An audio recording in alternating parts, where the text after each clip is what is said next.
अस्सलाम वालेकुम। बहुत शुक्रिया पूरी टीम का, ख़ास करके शेड टीम का, जो लगातार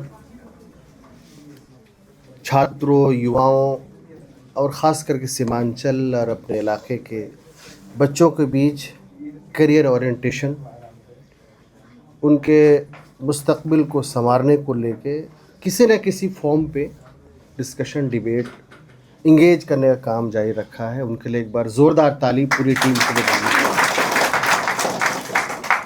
चाहिए। मोटिवेशन सबसे ज़्यादा ज़रूरी है। तालीम, शिक्षा, एजुकेशन, उसी को लेके बात हो रही है, तो सबसे जो अहम चीज़ है वो हम अपने अंदर कितना अंदर से काम करना चाहते हैं, उसके लिए पहले सेल्फ मोटिवेशन ज़रूरी है। हमारे अक़दस समी साहब शेर व शायरी और जामिया की दुनिया को किस अंदाज में बयान किया। आप लोग चूँकि हम सभी लोग जामिया में आए हैं, यकीनन इसका ख्याल रखते हुए हम लोग को बात करनी चाहिए। शफ़ीक हमारे अज़ीज़ हैं, आज़ाद अभी नए नए जर्नलिस्ट के रूप में उभरे हैं, अज़ीज़म सबनवाज हैं, कैफ़ है, सबनवाज और उनकी पूरी टीम ने प्रोग्राम का ऑर्गेनाइज़ किया। और देखिए, तालीम, शिक्षा, एजुकेशन को लेके अच्छी गुफ्तगू हुई और मोटिवेशन के साथ साथ आने वाले दिन में किस तरह स्ट्रगल करना है, ये हम सब जानते हैं। तमाम धर्म, तमाम समुदाय और सभी लोग तालीम को आगे बढ़ाना चाहते हैं, उस पर हिस्सा लेना चाहते हैं और आगे बढ़ के काम करना चाहते हैं। लेकिन हमारा जिस मज़हब के हम मानने वाले हैं, उसके पहले ही शब्द इक़रा से शुरू होती है। पहली वही इक़रा बिस्म रब्बिकल लज़ी खलक़। हम सभी जानते हैं कि हमें तालीम की कितनी अहमियत होनी चाहिए और उसको लेके किस तरह से तदब्बुर, तफक्कुर और नई नई चीज़ों की जुस्तजू, खोज और जो हमारा लाए अमल होना चाहिए, उसको किस अंदाज में हमें आगे बढ़ाना है, वो हमें अपनी इस्लामी तालीम से भी हमें मिलती है। पंडित जवाहरलाल नेहरू जी ने, मौलाना अबुल कलाम आज़ाद साहब ने और बाबा साहब भीमराव अम्बेडकर जी ने इस देश को साइंटिफिक टेम्परामेंट के आधार पे आगे बढ़ाने के लिए जो है अपना हर कदम अपनाया। उन्होंने कहा कि जितने भी धर्म के लोग हैं, समुदाय के लोग हैं, उनको पूरा अधिकार है अपने हिसाब से चलने का, आगे बढ़ने का, उसको अपने हिसाब से चलाने का। लेकिन जो तर्क है, जो साइंटिफिक टेम्परामेंट है, उसी के आधार पे ही देश अपने मुस्तकबिल को छुएगा, देश आगे बढ़ेगा, तरक्की करेगा। और उसी आधार पे ही उस वक्त कितने डैम बने, कितने सारे इंस्टीट्यूशन बने, ये सब जो है इतिहास में है। और अभी हम लोग सब जिस पे चल रहा, आज जो भी चीज़ें कहीं ना कहीं बेची जा रही है, मैं कहूँगा उस वक्त तमाम चीज़ें बनाई गई थी पब्लिक के लिए, आम जनता के लिए। मैं इसलिए इस बात को दोहरा रहा हूँ क्योंकि हम अपने माजी के, अपनी बुनियादी चीज़ों से हम मुँह फेर नहीं सकते। उसे हमें जानना ही पड़ेगा, उसे हमें समझना ही पड़ेगा, चाहे आप जिस फील्ड में हो। मैं कई चीज़ें यहाँ बात आई, अलग अलग सबके अपने तर्क हो सकते हैं, सबके अपने बयान हो सकते हैं, सबके अपनी सोच हो सकती है अपनी अपनी। लेकिन मैं कहूँगा चाहे आप किसी फील्ड में एडमिशन लिए हो, बिल्कुल एहसास कमतरी के शिकार नहीं होना है आपको। एकदम जहन में बैठा लीजिए, अरबिक हो, पर्शियन हो, या फिर उर्दू हो, या फिर हिंदी हो, जिसे हमें जेएनयू में क्या कहते हैं, हुपा ग्रुप बोलते हैं। ये तमाम चीज़ों को हिंदी, उर्दू, अरबिक, पर्शियन को हुपा ग्रुप बोलते हैं। तो एक नाहिए से कई ग्रुप में देखा जाता है कि एक ही ग्रुप में सब लोग रहते हैं। तो मैं ये कहूँगा कि किसी भी रूप में अपने आप को एहसास कमतरी के शिकार बिल्कुल नहीं होना है, क्योंकि ये जो तर्क है, ये जो साइंटिफिक टेम्परामेंट है, और ये जो आपको अपने आसपास के चीज़ों से और यूनिवर्सिटी में आने से, अलग अलग लोगों से मुलाकात और स्टडी, खाने की जगह पे बात करके, डिस्कशन करके, या फिर ढाबे में, चौक पे, चौराहे पे बात करके, और बड़े बड़े सेमिनार और ऐसे डिबेट में आके आपको जो सीखने को मिलता है, और उससे फिर आपके अंदर जोश बढ़ता है, और फिर आप फिर सेल्फ स्टडी के माध्यम से फिर अलग अलग जुस्तजू में जाके जो आगे बढ़ते हैं, वो सिर्फ आपके सब्जेक्ट भी नहीं बल्कि आपको ओवरऑल ऑलराउंडर मास्टर बनाएगा। इसलिए आप किसी भी सूरत में यूनिवर्सिटी में आप आ गए हैं, आपने दाखिला ले लिया है, अब आपकी जिम्मेदारी है कि अपने सब्जेक्ट में तो करना ही करना है, अपने सब्जेक्ट में जो आपको जिम्मेदारियां हैं उसको निभाना ही है। लेकिन उसके अलावा भी दुनिया है, उसके अलावा बड़ी दुनिया। अब AI को लेके मैं अभी कल आगरा से आ रहा था तो गाज़ियाबाद के बाद काफ़ी भीड़ थी, तो हमारे साथी जो साथ आ रहे थे तो मैं कहा कि भाई मैं मेट्रो में यहाँ चला जाता हूँ, आप चले जाओ यहाँ से। तो मैं वहाँ से मेट्रो लेके यहाँ आया। तो इसी बीच मैं बैठा 8-9 बजे, तो हमारे आसपास 3-4 बच्चे बैठे और वो 12th के बच्चे थे, 11-12 के बच्चे होंगे। एआई के बारे डिस्कस कर रहे हैं, क्या क्या सीख क्या है उसको लेकर डिस्कस कर रहे हैं, और उसको ऐसी ऐसी चीज़ें बात कर रहे हैं जो मुझे भी पता नहीं है। सही बात है, पता नहीं है, इसमें कोई हैरत की बात भी नहीं है। और वो क्लास करके आ रहे थे और अच्छा डिस्कशन हो रहा था।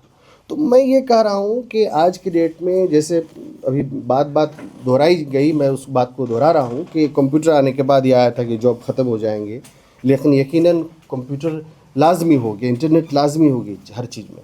तो ऐसी एआई के माध्यम से लगातार उसमें जो स्किल डेवलपमेंट का मामला है अलग अलग फील्ड में, यकीनन उसका फ़ायदा होगा। और आपके करियर में और जिस पोजीशन में आप हैं, जो लर्निंग पीरियड में हो, चाहे आप किसी जॉब में हो या कहीं भी हो, उसका फ़ायदा आपको आने वाले दिन में देखने को मिलेगा।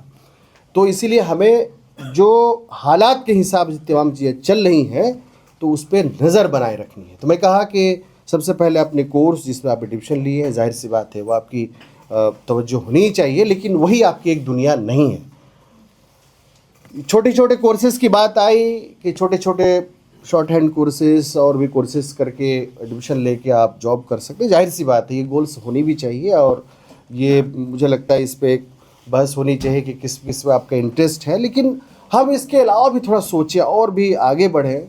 अब हम बोलते हैं कि अपने इलाके में, अपने समाज में या अलग अलग सीमांचल में प्लान हो रहा है, बड़े पैमाने प्लान हो रहा है, तो मैं इसको दो नज़रिए से देखता हूँ। एक नज़रिए से ये देखता हूँ कि प्लान हो रहा है, अगर प्लान पढ़ने के लिए आ रहे हैं या प्लान कोई बड़े काम के लिए आ रहे हैं, कोई विदेश जा रहे हैं या दिल्ली में कोई अच्छी पोजीशन के लिए या चेन्नई हैदराबाद जहाँ भी कोई अच्छे मुकाम के लिए जा रहे हैं, तो वो प्लान अच्छा है, इट इज़ गुड, होना चाहिए, ताकि आपको अपनी स्किल का, आपको अपने एबिलिटी को आप अलग अलग जगह निखार पाएँ और आप अपने आप को तरक्की कर पाएँ। लेकिन प्लान अगर सिर्फ बुरा ढोने के लिए हो रहा है, प्लान अगर होटलों में काम करने के लिए हो रहा है, प्लान अगर मजदूरी के लिए हो रहा है, प्लान अगर रिक्शा चलाने के लिए हो रहा है, तो हमें हर दिन जब मैं देखता हूँ तो मुझे दुख होता है, पीड़ा होता है कि उसको कैसे ठीक किया जाए, किस तरह से अपने इलाके में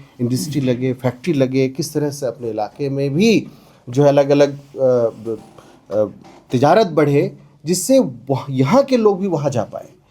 तो एक जनरेशन चला गया जो अपने हमारे बाप दादाओं का, अपने भाई कह सकते हैं, अपने चाचा फूफा, ये सब का एक जनरेशन गुजरा दादाओं का। अब एक हमारा जनरेशन हमारे दौर का है। मैं तो 42 ईयर्स हूँ, मुझे लगता है आप सब छोटे होंगे, 20 साल 22 साल 23 साल 25 साल या 30 साल होंगे, हमारे बुज़ुर्ग ज़ुबैर साहब हैं। उसके अलावा मुझे लगता है मैं यहाँ सबसे बड़ा ही हूँ। मैं कहूँगा कि एक हमारा जनरेशन है, आपका जनरेशन भी है और आपसे छोटे का जनरेशन है। हमें ये ख्याल अपने दिल में रखना है कि हम अपने आप को तरक्की याफ्ता किस अंदाज में कहें और किस तरह से अपने इलाके में, अपने समाज में जो हो रहा है उसमें हम अपना क्या कंट्रीब्यूट करें। तो मतलब ये है कि जो ऑलरेडी लेबर में हैं या ऑलरेडी रिक्शा चला रहे हैं या ऑलरेडी होटलों में काम कर रहे हैं, उसके लिए आप कुछ नहीं कर सकते हैं। वो अपनी ज़िंदगी जी रहे हैं, खुददारी के साथ जी रहे हैं, मैं उसके लिए बुराई भी नहीं कहूँगा। उन्होंने अपने जो भी जीवन पाया है वो अपना गुजर रहा है, अपना कर भी रहे हैं। लेकिन हमारे जनरेशन में कोई ऐसा काम ना हो, हमारे जनरेशन और हमारे आने वाली नस्ल अच्छी ज़िंदगी जिए, उनको भी अच्छी जगह पढ़ाई करने का पूरा अधिकार है, अच्छी जगह तालीम पाने का पूरा अधिकार है। इसके लिए हम क्या कर सकते हैं? तो राजनीतिक लड़ाई है। दूसरा, तालीमी मैदान में राजनीतिक लड़ाई तो एक है, अपने अपने लोग अपनी अपनी तकरीरें, भाषण, बड़ी बड़ी बातें सब करेंगे राजनीतिक फील्ड में, वो एक लड़ाई है। और उस सोच को लेके जो आगे बढ़ रहे हैं, यकीनन आपको भी सबको साथ देना चाहिए। लेकिन साथ साथ तालीमी मैदान में नुमाया काम सिर्फ एक लीडर ही नहीं कर सकता है। तालीमी मैदान में एक नुमाया काम जो है अलग अलग सामाजिक सेवा करने वाले लोग नहीं कर सकते हैं। उसके लिए आपको और हमको, युवाओं को जागना पड़ेगा, समझना पड़ेगा, सोचना पड़ेगा, आसपास के एरिया को देखना पड़ेगा, कहाँ हम किसको ला सकते हैं, अपने हमारे जनरेशन के लोग, कम से कम हमारे बच्चे, हमारे जो भी नई नस्ल है या हमसे छोटे छोटे, ये लोग कम से कम कोई भी ऐसा काम करने की प्लान ना करे। उसके लिए हम लोग क्या कर सकते हैं, उसके लिए हम लोग किस तरह से आगे बढ़ सकते हैं, इस पे हमें कहीं ना कहीं फोकस करना चाहिए, इसको हमें सोचना भी जाना चाहिए। ये हमारी एक समझ है, एक सोच है, और इसी को लेकर हम लोग लगातार डिस्कशन भी करते हैं, डिबेट भी करते हैं, चर्चा भी करते हैं, इलाके में, समाज में अलग अलग जगह बैठते भी हैं, जलसा जुलूस या जहाँ भी सामाजिक कार्यक्रम भी होते हैं, हम लोग को जब बुलाया जाता है तो हम लोग इसी तालीम और सामाजिक बेदारी और ख़ास करके नई नस्ल को किस तरह से जोड़ना, इस पे हम लोग काम करते हैं। तो मैं सिर्फ यही बात, 2-3 बातें थी आपके बीच कहने की, उसमें यही जोड़ते हुए कि आप एक अच्छे इदारे में, जामिया में, सभी लोग जामिया स्टूडेंट हैं ऑलमोस्ट, तो आप जामिया में BA first year, third year, second year में पढ़ाई कर रहे हैं, कोई जॉब भी कर रहे हैं। शफीक जैसा और भी लड़के हैं जो अरबिक से करके, हमारे कई साथी हैं माशाल्लाह, बहुत अच्छा जॉब कर रहे हैं, अलग अलग उनकी दुनिया है, फील्ड है। तो ये जो जवानी है, इस उम्र में ही आपको पढ़ाई भी करनी है, इस उम्र में आपको शादी भी करनी है, इस उम्र में आपको करियर भी बनाना है, इसी उम्र में आपको कामयाब भी होना है, और इसी उम्र में आपको अपने समाज और इलाके के लिए भी सोचना है। तो ये जो इस जवानी है, इस जवानी में ही आप बहुत कुछ कर सकते हैं, और हमारे अंदर जोश जुनून होना चाहिए, और वो जोश जुनून के जज्बे के साथ हम आगे बढ़ सकते हैं। मैं अपनी बात करूं तो मैं भी आप ही की तरह, बहुत सारे कहा, मेरी भी बुनियादी तालीम मदरसे में हुई है, और जामिया में 1 साल गुजारा, फिर जेएनयू गया। जेएनयू में शुरू दिन से ही मैं एक्टिविज़म, मैंने छात्र राजनीतिक में मैं शामिल हो गया NSY में, और वहाँ एक्टिविस्ट के रूप में अलग अलग फॉर्म पे काम करने का मौका मिला। उस वक्त हालांकि सरकारें थी हमारी, और बहुत सारे काम, लोगों के रफ़ाही काम जो ज़रूरत लोगों को पड़ती थी, तो जो भी आते थे उनके लिए जाता था, काम हो जाता था।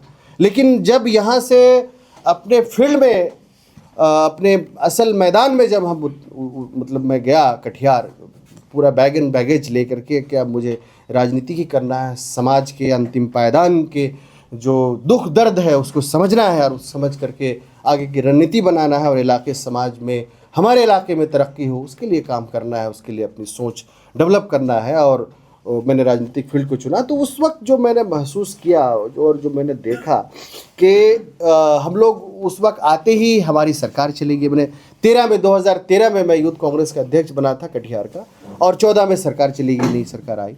तो उस वक्त से जो स्ट्रगल मैं देख रहा हूँ, और इस नई सरकार में जो अलग अलग पॉलिसीज़ को लेके, अलग अलग चीज़ों को लेके, तो मैं आपके बीच इसलिए 2-3 चीज़ें, मोटी मोटी चीज़ें शेयर कर रहा हूँ कि आप चाहे किसी फील्ड में हो, मैं फिर से दोहरा रहा हूँ, किसी फील्ड में हो, बुनियादी चीज़ों को स्टूडेंट एक्टिविस्ट के नाते, और जो भी, चूँकि आप भी स्टूडेंट हैं, आपको इन चीज़ों को नहीं भूलना पड़ेगा, क्योंकि हमारा संविधान जो जिस चीज़ों पे बुनियाद है, वो न्याय पे है, समानता पे है, और स्वतंत्रता पे है, और बंधुत्ता एंड फर्टर्निटी पे है। तो ये चीज़ें हमें, बुनियादी चीज़ों को समझना पड़ेगा कि इन चीज़ों पे कायम है। अगर कहीं किसी के साथ गलत हो रहा है, तो अगर हम नहीं उठा पा रहे आवाज़ किसी चीज़ होने के नाते, तो जो लोग आवाज़ उठा रहे हैं उनको साथ देना है, उनको आगे बढ़ाना है, उनको ताकत देना है, ये बहुत ज़रूरी है। तो मैं इन्हीं बातों के साथ आप सबका शुक्रिया अदा करते हुए कि अलग अलग मौज़ूआत पे अच्छी गुफ्तगू हुई। राजनीतिक ये मंच नहीं है, लेकिन राजनीतिक चीज़ भी किस चीज़ से अलग नहीं है। हम जहाँ बैठे हैं, जिस जगह बैठे हैं, और जिसके लिए काम कर रहे हैं, कहीं ना कहीं तमाम चीज़ें राजनीति से जुड़ी हुई है। तो हमारे पॉलिसीज़ से लेके, हमारी तालीमी इदारे से लेके, हमारे जॉब से लेके, हमारे प्लान के मुद्दे से लेके, पिछड़ा इलाका जो जिसको हम सीमांचल मानते हैं, कटिहार, पूर्णिया, किशनगंज, अररिया, पिछड़ा इलाका जो आज भी बहुत सारे चीज़ पाने के पूरा हकदार है, उनको अपना इंसाफ नहीं मिल रहा, उनको न्याय नहीं मिल रहा है, वहाँ कोई इंस्टीट्यूशन नहीं है, कोई अच्छे तालीमी इदारे नहीं है, आज भी एक एक चीज़ के लिए करा रहा है। तो इन सब चीज़ों पे भी हमें कहीं ना कहीं नज़र रखनी पड़ेगी, अपनी बातें करनी पड़ेगी, डिबेट डिस्कशन में लाना पड़ेगा। जब तक आप चर्चा नहीं करिएगा, बात नहीं करिएगा, तो कोई चीज़ डिबेट में, डिस्कशन में नहीं आएगा। तो इन्हीं बातों के साथ आपके तमाम जो भी आप लोगों ने अपनी भावनाएं रखी, और हमारे जितने भी जो पूरे तैयारी के साथ आए थे आज के इस कार्यक्रम, चूँकि मैं इत्तेफाक से आया, और बताया गया ऐसा कार्यक्रम। मुझे खुशी हुई कि आपके साथ इंटरेक्शन करने का मौका मिला। मैं तहे दिल से आप सबका सेड टीम का पूरा शुक्रगुजार हूँ, आप तमाम लोगों का शुक्रगुजार हूँ, आपने गौर से सुना। अब मुझे यकीन है, विश्वास है कि आप भी अपने मैदान में और भी जो दुनिया चल रही है और ख़ास करके अलग अलग मुकाबला ज़ाती जो इम्तहानात हैं, ख़ास करके PCS IAS, इन तमाम चीज़ों पे भी आपकी नज़र रखनी पड़ेगी, बिना रखे होगा नहीं। मुझे यकीन है, विश्वास है कि इसी हॉल से ही हमारे साथी, बहुत सारे साथी आने वाले दिन में अपने मुस्तकबिल को संवारने की पूरी कोशिश करेंगे। बहुत शुक्रिया, बहुत धन्यवाद।